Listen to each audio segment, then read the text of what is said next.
কবিতা টুনি, কবি প্রণব ঘোষ। বিজ্ঞানে আমি 10 পেয়েছি, মাত্র 10। আমার কি দোষ বলো? প্রশ্ন যা ছিল খুবই সহজ, উত্তরও ছিল জানা। ভাগ্য আমার সহায় ছিল না, পৌঁছাতে হলো দেরি। নইলে আমি কি তেমন ছাত্রী বিজ্ঞানে ফেল করি? সকাল থেকেই নানা অঘটন, জল খাবারে আস্ত ডিম। রান্নার মাসি নিয়ম জানে না, ডিম খেতে নেই, কেননা গোল। অমলেট দিলে দোষ কেটে যেত, লেটার মার্কস পেতাম ঠিক।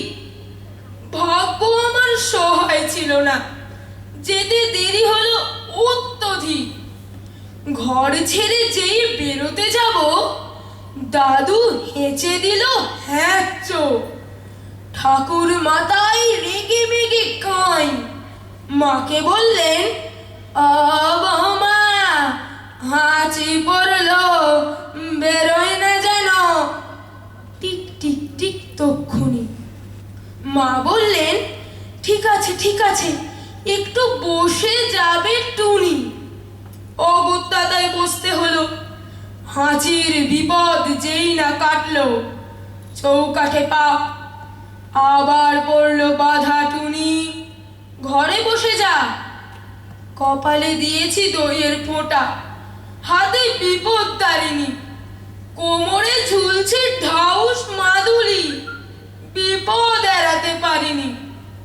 অতি সাবধানে ঘরের বাইরে যেই না গিয়েছি, কুট্টি বোন চেঁচিয়ে উঠল, দিদি দেখ দেখ, পাঁচিলে একটা পাখি, কি সুন্দর, হলদেটে ঠোঁট, লালচে চোখ আর বাদামি পিঠ। তাকিয়ে দেখি পাঁচিলে বসেছে, হায় হায়, ওটা এক শালিক। রিকশা কাকু দিচ্ছে তারা, কিন্তু যাবার জো নেই। বাড়ির সবাই শালিক খুঁজছে। আয় রে শালিক আয়। আর এক শালিক না দেখে টুনি কি করে স্কুলে যায়? শালিক জুটলো অবশেষে, রিকশা ছুটলো খুব জোরে। আর দেরি নেই পৌঁছতে স্কুলে। কিন্তু আমার পোড়া কপাল, হঠাৎ ব্রেক, থামতেই হলো। পথ কেটে গেছে কালো বেড়াল। দেরির পরে আরো দেরি, দেরিতে গেলাম স্কুলে। সামনেই দেখি কি সর্বনাশ, বিজ্ঞান দিদিমণি। খুলে বললাম, রাগে গজগজ। বসতে দিলেন ঘরে। বিজ্ঞানের ছাত্রী হয়েও ছি ছি, ডুবেছ কুসংস্কারে।